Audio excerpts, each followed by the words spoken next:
It all started with that damn bottle of whiskey. I didn't know that one birthday gift could burn down a marriage, but here we are. It was a smooth-looking bottle too, dark amber liquid glowing through the glass, label embossed with gold letters, the kind of drink you save for late nights when the house is quiet and the world feels like it belongs to you. My wife's brother, Chris, sent it to me, wrapped up with a ribbon like he actually cared. Truth is, Chris and I were never close. We tolerated each other for my wife, Madison. He always looked at me like I wasn't good enough for his sister. Maybe he was right. Anyway, the day after my birthday, Chris called. His voice was casual at first, cheerful even. So, he asked, how was the whiskey?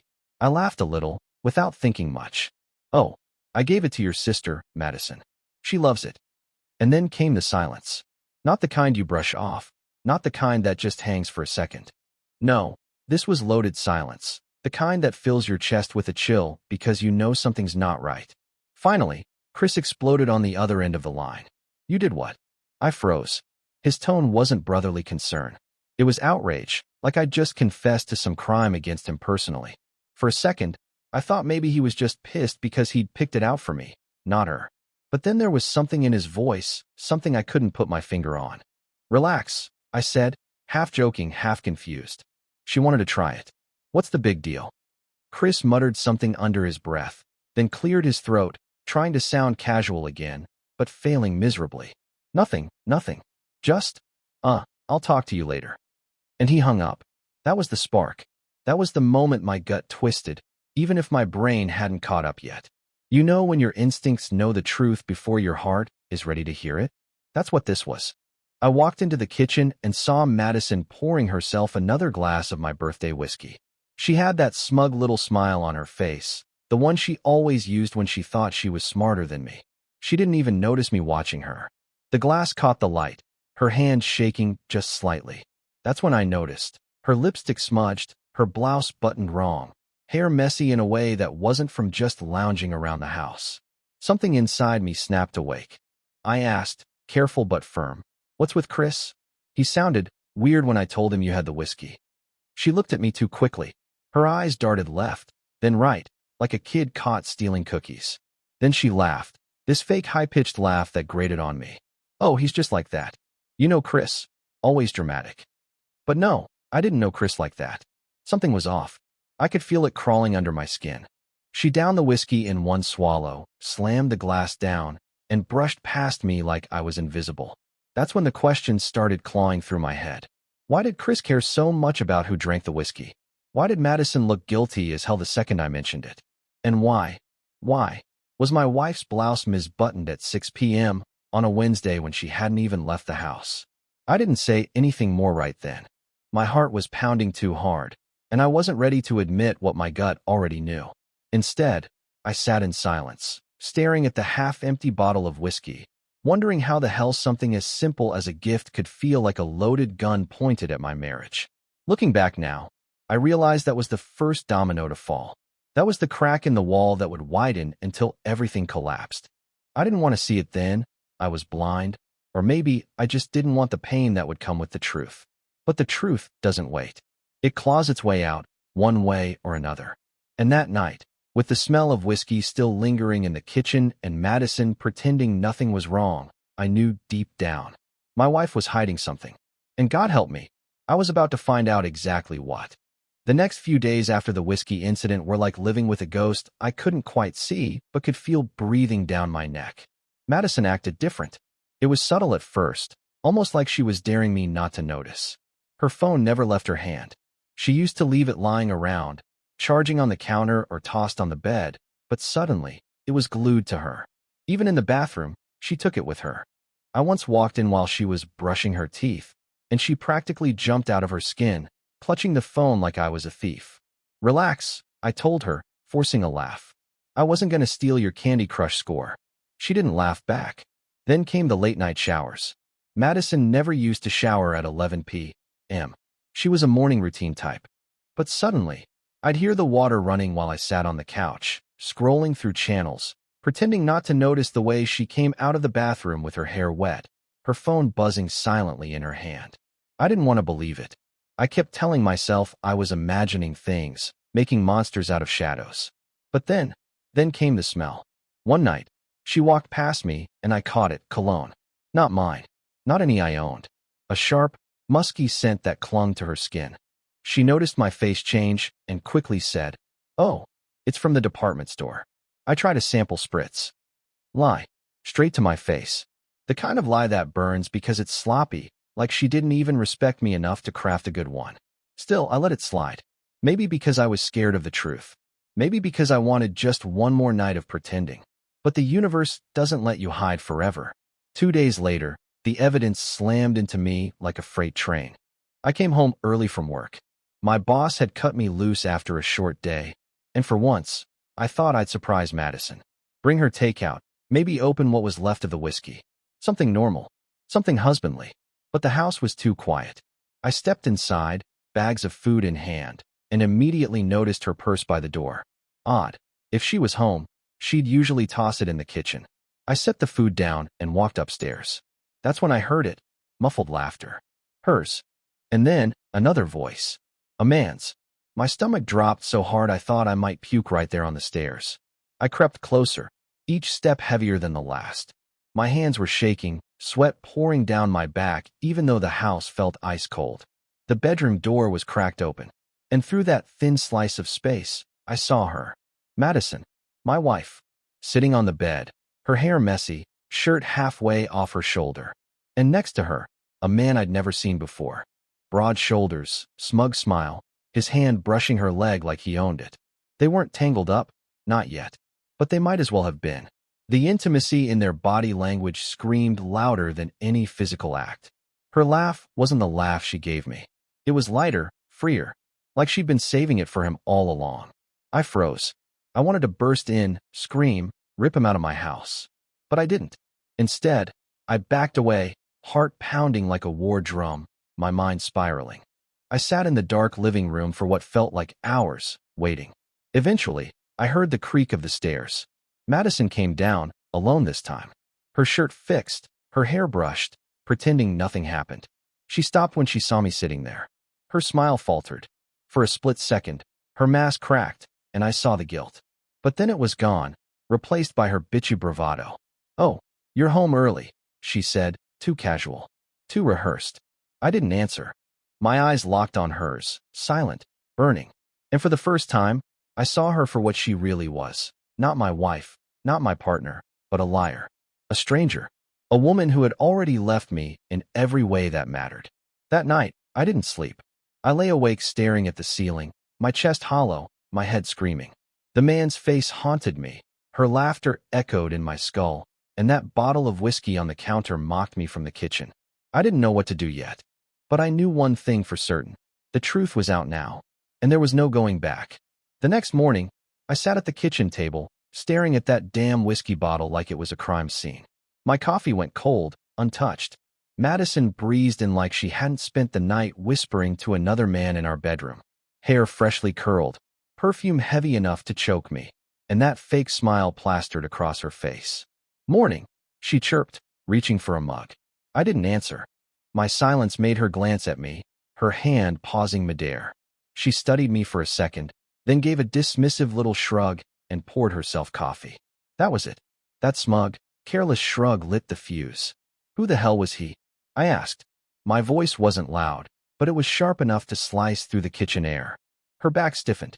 For a moment, she froze.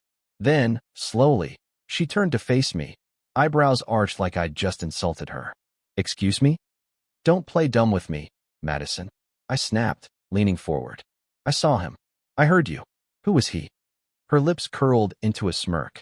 Not guilt, not shame, just that bitch of defiance she used whenever she knew she was cornered.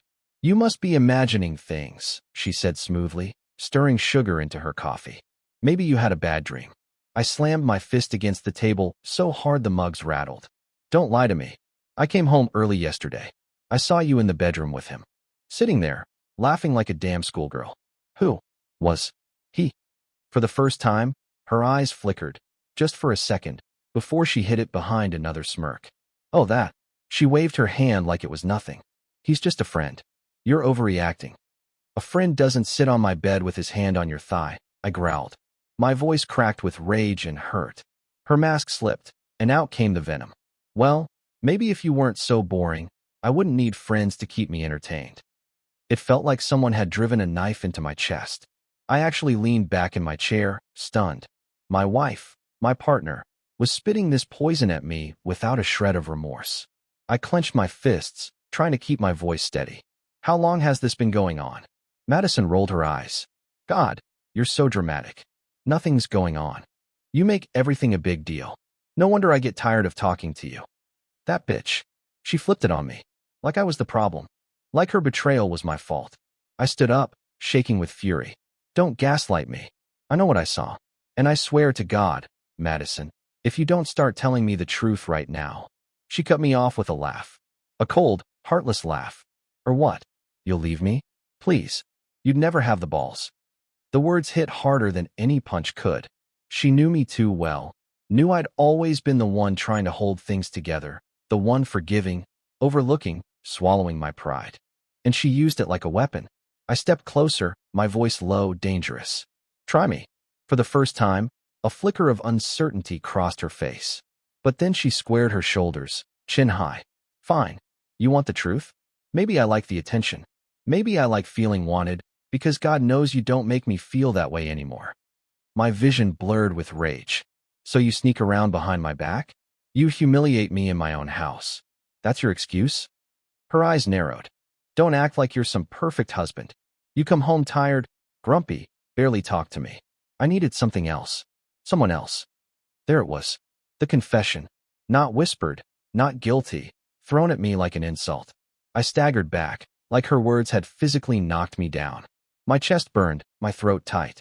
All those nights I thought she was just tired. All those excuses I swallowed. It all came crashing down in one ugly moment.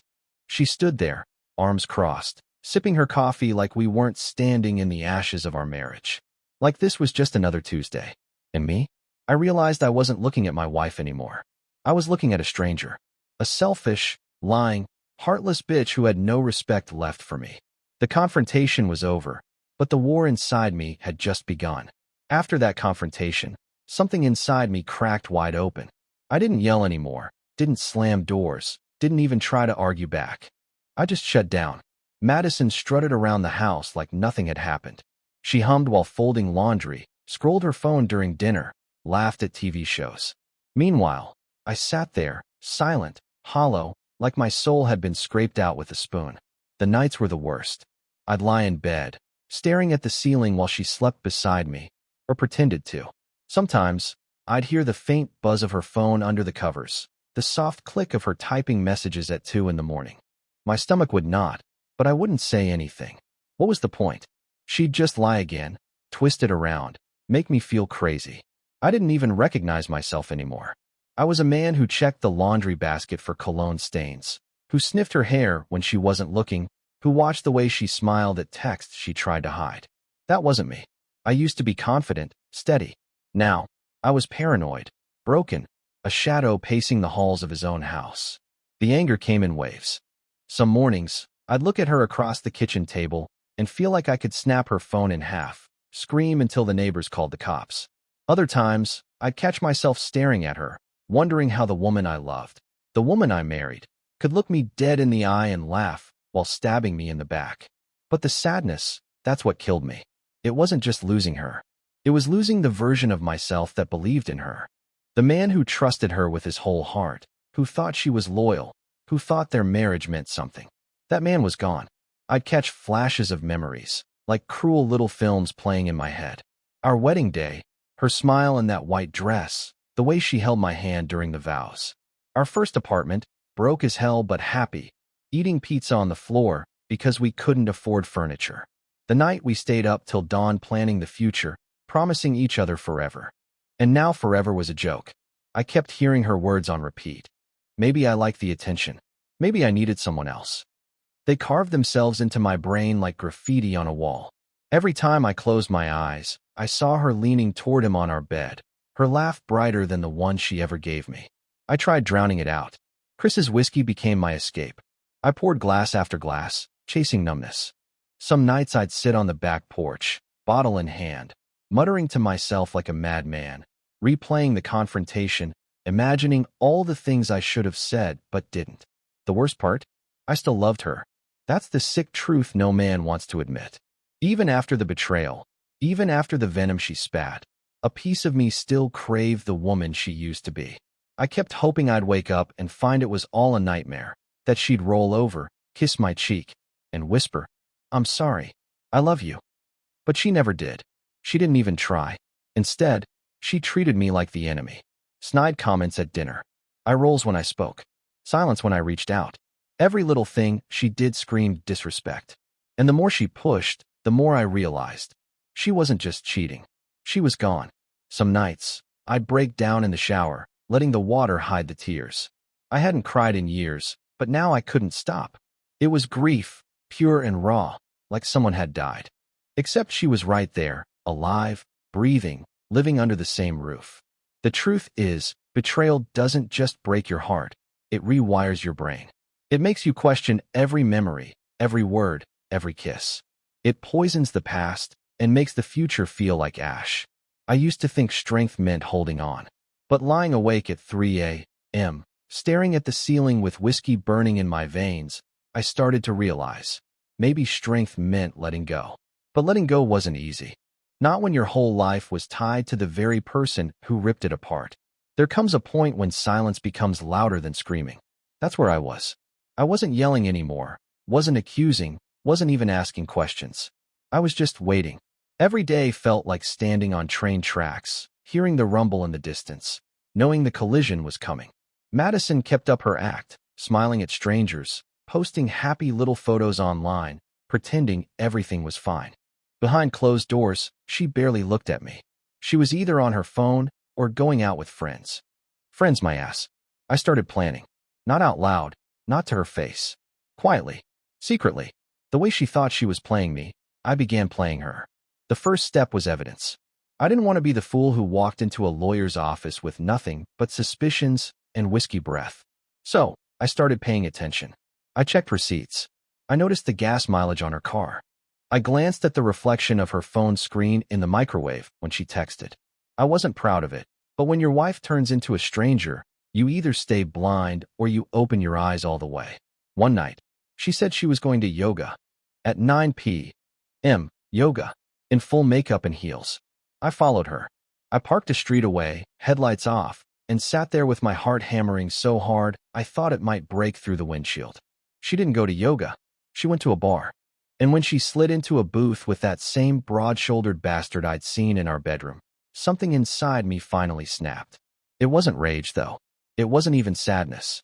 It was clarity. Cold, sharp, brutal clarity. This wasn't a phase. This wasn't a mistake. This was who she was now. A liar. A cheat. A bitch who had the audacity to use my house, my bed, my life as her playground. When she came home that night, smelling of cologne and cheap wine, I didn't confront her. Not yet. Instead, I played it cool, let her believe I was too broken to notice. Meanwhile, I was preparing. I researched divorce lawyers. I read articles about splitting assets, about how courts view adultery. I started putting money aside in a separate account she didn't know about. Every dollar felt like armor. Every hidden plan felt like a weapon. But even as I made these moves, part of me wrestled with the decision. Divorce wasn't just ending a marriage. It was ripping apart an entire life. The house, the friends, the routines, and the shame. God, the shame. I could already hear the whispers. Did you hear about John and Madison? Yeah, she left him for some guy. Poor bastard. The thought of people pitying me made my stomach churn. But then I'd remember her laugh in that bedroom, her smirk in the kitchen, her venomous words. Maybe I like the attention. And just like that, the pity turned to fire. I knew one thing.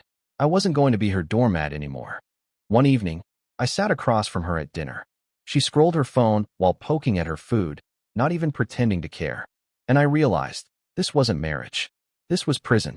So I made my decision. I'd file. Not tomorrow, not next week. Soon.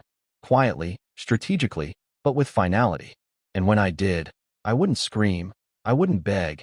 I wouldn't give her the satisfaction of watching me fall apart. No. I'd walk away with my dignity intact, leaving her to choke on the ashes she created. But life has a way of throwing curveballs.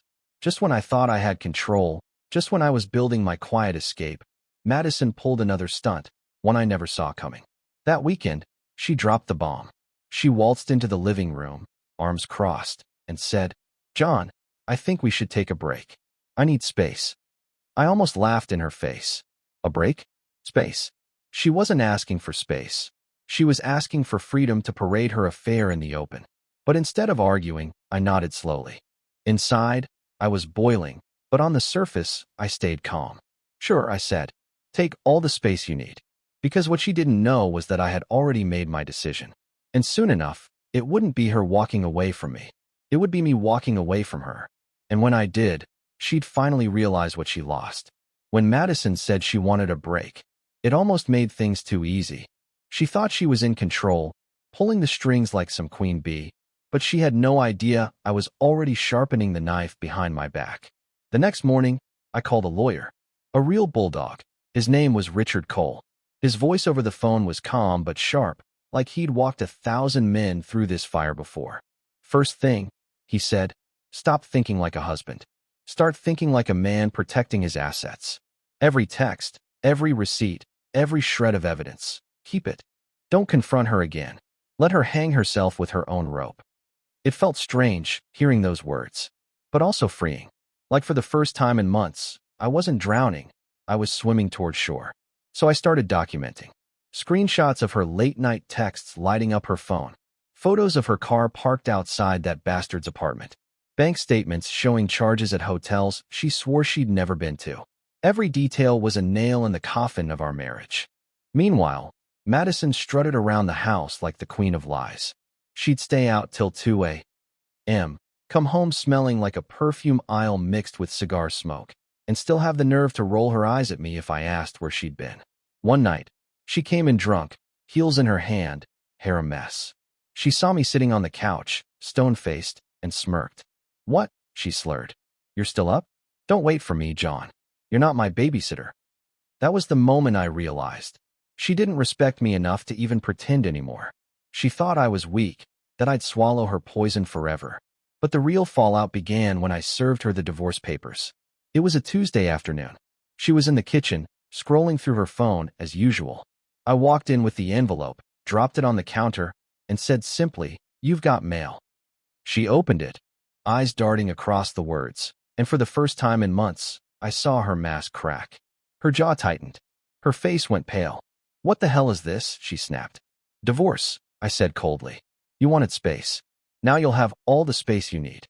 The rage that exploded from her was almost comical.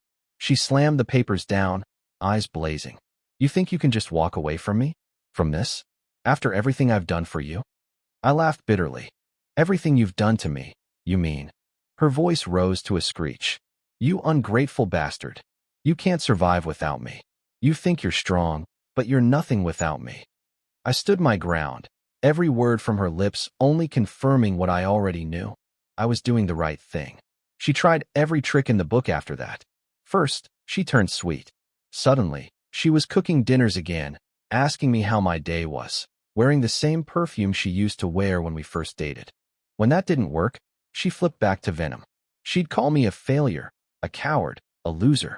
She'd slam doors, scream until her throat went raw, accuse me of ruining her life. But the most shocking twist? She actually tried to flip the script and claim I had been unfaithful. She told friends and neighbors that I'd checked out, that I had someone else. The sheer audacity of it left me speechless. But here's the thing. I didn't even care anymore. Her words bounced off me like bullets off armor. For the first time, I wasn't broken, I was free. The fallout wasn't just between us, though. It spread like wildfire. Friends picked sides. Some of her friends messaged me privately, admitting they'd always suspected something about her. My own brother told me, "John, you look 10 years younger since you filed." Even Chris, her brother, the one who sent that whiskey, called me. His voice was low, ashamed. "John, I tried to warn you," he muttered. "I knew she was messing around. I just couldn't tell you straight." That hit me hard. The whiskey had been his signal, the silent alarm I ignored. Now, standing in the ashes of what used to be my marriage, I realized the fallout wasn't destruction. It was freedom. Madison thought she could break me. She thought I'd beg, crawl, cling. But instead, I'd handed her the one thing she never expected, an ending she didn't control. And God, it felt good. After the divorce papers hit the table, the war shifted. It wasn't screaming matches anymore. It was silence, paperwork, lawyers, and the slow cutting of every tie that had once bound us together. Madison tried to play tough at first. She stormed into meetings with her lawyer, demanded ridiculous things, acted like she was the victim of some cruel betrayal. But every time her lies hit the light, they burned up. I had the receipts, the photos, the late-night bar visits, the proof of her double life. Her lawyer's face said it all. She was fighting a losing battle. Still, that didn't mean it was easy. Divorce is like surgery without anesthesia, necessary, but brutal. I had to sit there while lawyers talked about our house, our savings, our debts, like they were pieces of meat to be carved up. Every object carried memories, but now they were being reduced to assets and divisions. And Madison? She didn't care about fairness. She cared about winning. She smirked across the table, tapped her nails like she was bored, rolled her eyes whenever I spoke. She wanted me crushed, humiliated, crawling. But the more she tried, the calmer I became. Because deep down, I'd already won. She couldn't take my dignity. She couldn't undo the fact that I'd finally stood up, finally chosen myself over her poison. The first night after she moved out, the house was so quiet it felt eerie. I sat on the couch surrounded by boxes of her junk she hadn't bothered to take. Her perfume still lingered in the air, and for a second, it hit me hard. I almost poured another whiskey, almost drowned in that old sadness. But instead, I opened a window, let the cold night air sweep through the living room. I breathed it in, deep and slow. And just like that, I felt it, the first taste of peace I'd had in months. The days that followed were strange. I kept expecting her to walk back in, to slam the door, to laugh that fake laugh. But the silence held. No buzzing phone, no excuses, no lies dripping from her mouth. Just me. At first, it felt lonely, empty, like a piece of me had been carved out. But then I realized it wasn't loneliness. It was freedom. I started sleeping again. Real sleep, the kind that doesn't come with nightmares or jolts of paranoia at 3 a.m. I started cooking for myself, simple meals, nothing fancy, but mine. I cleaned the house, threw out the clothes she'd left behind, burned the sheets that had carried her scent. Every act was like shedding another layer of poison. The emotional wreckage didn't vanish overnight, though. There were still mornings I woke up angry, still moments when sadness crept in. But slowly, the weight lifted. Slowly, I started recognizing myself again. One weekend, my buddy Mark dragged me out fishing. I hadn't been in years. We sat by the lake, beers in hand, the water calm and quiet. For hours, we barely talked, just listened to the ripples and the wind. And it hit me.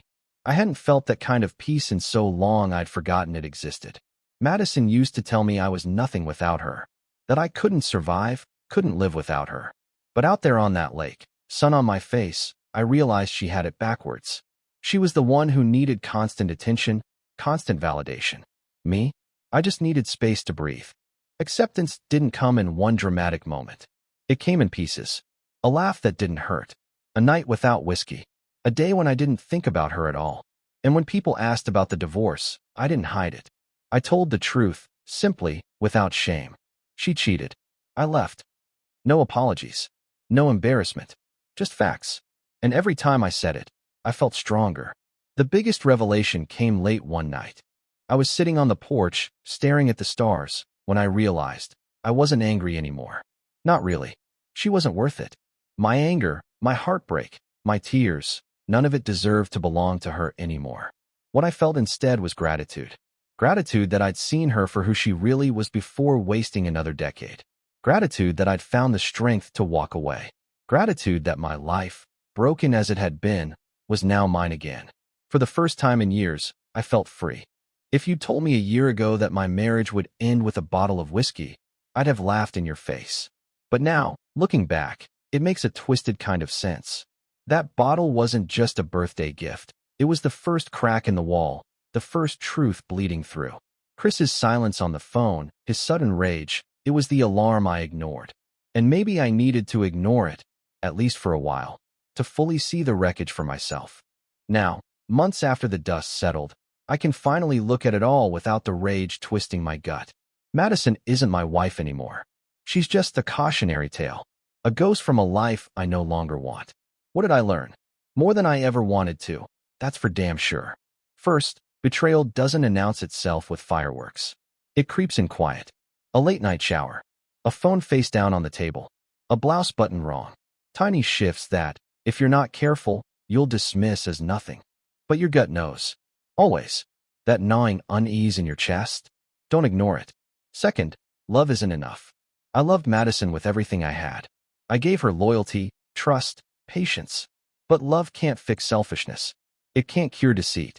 If someone is wired to take, your love will just be fuel for their fire. I learned that the hard way. Third, strength doesn't look like holding on. For years, I thought being strong meant enduring, forgiving, staying no matter what. I thought walking away made you weak. But I was wrong. Real strength is knowing when enough is enough. It's looking betrayal in the face and saying, you don't get to destroy me. I won't lie and pretend it was easy. There were nights I thought the pain would never end. Nights I sat with whiskey burning in my throat, wondering who I was without her, if I was even worth anything at all. That's what betrayal does. It makes you doubt not just your partner, but yourself. But piece by piece, I rebuilt. Not fast, not clean, but steady. And one day, I woke up and realized I wasn't thinking about her anymore. She wasn't in my dreams, my meals, my silence. She was gone, and I was still here. So here's my advice to anyone standing where I stood. Don't wait for the storm to pass.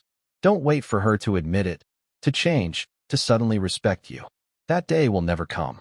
If she's cheating, lying, disrespecting you, she's already gone. You're just holding on to a ghost. Document everything. Protect yourself legally, financially, emotionally. Don't let her twist the story and paint you as the villain. Stay calm, stay strategic. Rage feels good in the moment, but paper trails win wars. Most importantly, don't lose yourself. Don't let her betrayal define you.